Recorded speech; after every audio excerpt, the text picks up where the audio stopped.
Bonjour à tous et à toutes, bienvenue dans ma nouvelle vidéo qui est vidéo de contenu quand on va explorer quelques notions essentielles de la structure de matière. Pour ce faire, j'ai opté pour le plan suivant. On commence par une définition de la matière, suivie de la constitution de l'atome et sa représentation symbolique. Après, on va voir comment calculer la masse atomique de l'atome. On passe à voir c'est quoi les isotopes et on finit par la radioactivité. La matière est tout ce qui possède une masse et occupe un volume dans l'espace, c'est-à-dire tout ce qui est constitué de particules matérielles et qui peut être perçu ou mesuré directement ou indirectement. Alors la matière, elle existe sous trois formes, liquide, solide et gaz. Mais de quoi elle est constituée cette matière? La matière, elle est constituée essentiellement de particules très petites appelées atomes qui s'associent entre elles pour donner ce qu'on appelle une molécule. L'atome est constitué d'un noyau dense de charge positive autour duquel gravitent des électrons de charge négative. En zoomant un petit peu sur le noyau, on constate que le noyau est constitué de nucléons. On distingue deux types. Les neutrons neutres ne portent pas de charge et des protons de charge positive. Le nombre de protons égal au nombre de neutrons, ça veut dire que l'atome est électriquement neutre. Donc, pour savoir combien l'atome contient de protons ou de neutrons et d'électrons, on utilise cette notation X à Z, où X, c'est le symbole de l'élément chimique, A représente le nombre de masses, qui est le nombre de nucléons, A, qui est égal à Z plus N. Alors, c'est égal au nombre de protons plus le nombre de neutrons. Et le Z, numéro atomique, est égal au nombre de protons. Et aussi, il représente le nombre d'électrons quand l'atome est neutre.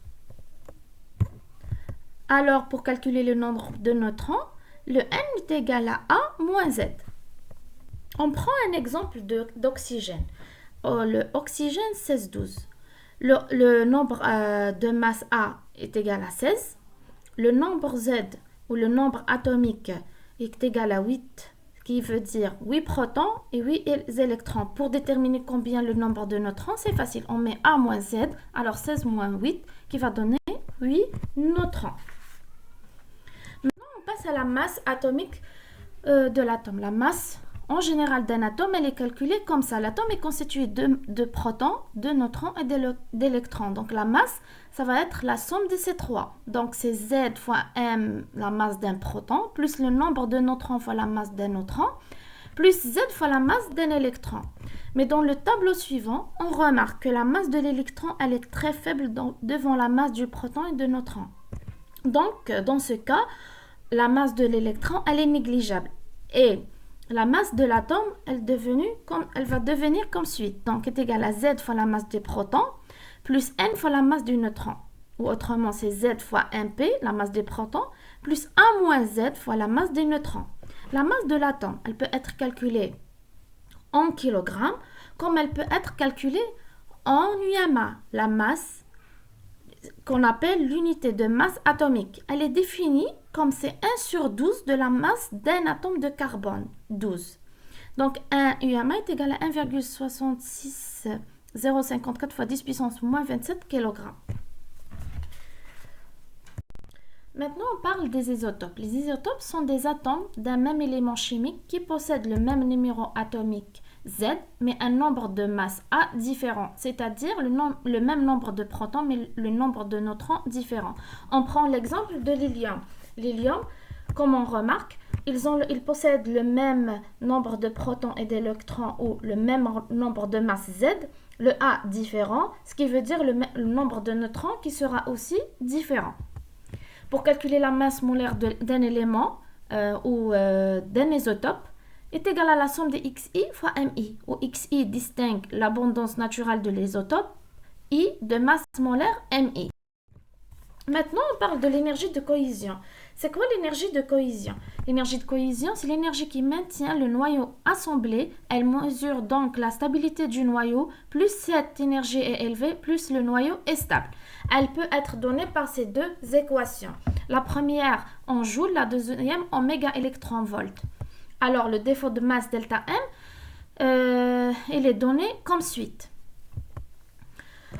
Alors, en parlant de la stabilité du noyau, donc comment on calcule la stabilité du noyau? La stabilité du noyau est exprimée par son énergie de liaison par nucléon, donnée par les relations suivantes. Donc, l'énergie de liaison sur A était en mégaélectronvolts par nucléon. Plus cette valeur est élevée, plus le noyau est stable. On passe maintenant à la dernière partie qui est la radioactivité. C'est quoi la radioactivité? Ce qu'on doit comprendre que partout de ce qu'il nous entoure, il existe des noyaux instables. Ces noyaux, soit ils possèdent trop de neutrons, trop de protons, ou un mauvais équilibre entre les deux. La radioactivité, c'est un phénomène naturel spontané et aléatoire où des noyaux atomiques instables se transforment en noyaux plus stables en dégageant de l'énergie sous forme de rayonnement alpha, bêta ou gamma. Donc, la réaction de désintégration radioactive est donnée comme suite. On a un noyau mère instable. Il va se désintégrer en noyau fils excité. Ce noyau excité, pour qu'il devienne un noyau non excité, il va dégager un rayonnement électromagnétique qu'on appelle gamma. Plus à ça, en noyau fils, la décomposition va donner des particules, soit particules alpha ou bêta plus bêta moins ou un neutron. À l'échelle de laboratoire, on ne peut pas mesurer le nombre de noyaux total radioactifs présents. Par contre, on peut mesurer l'activité radioactive, qui est le nombre de désintégrations radioactives qui se produisent par seconde dans un échantillon radioactif. Son unité, c'est le becquerel. Elle est donnée par l'équation suivante, où Nt, c'est le nombre de noyaux radioactifs à l'instant T. On remarque que l'activité est proportionnelle au nombre de noyaux radioactifs à l'instant T. La loi de décroissance est donnée comme suite, où N0, c'est le nombre de noyaux présents à l'instant T0. En parlant de radioactif, on ne peut pas passer sans parler de temps de demi-vie, T1,5, qui est la durée nécessaire pour que la moitié des noyaux radioactifs présents dans un échantillon se désintègrent.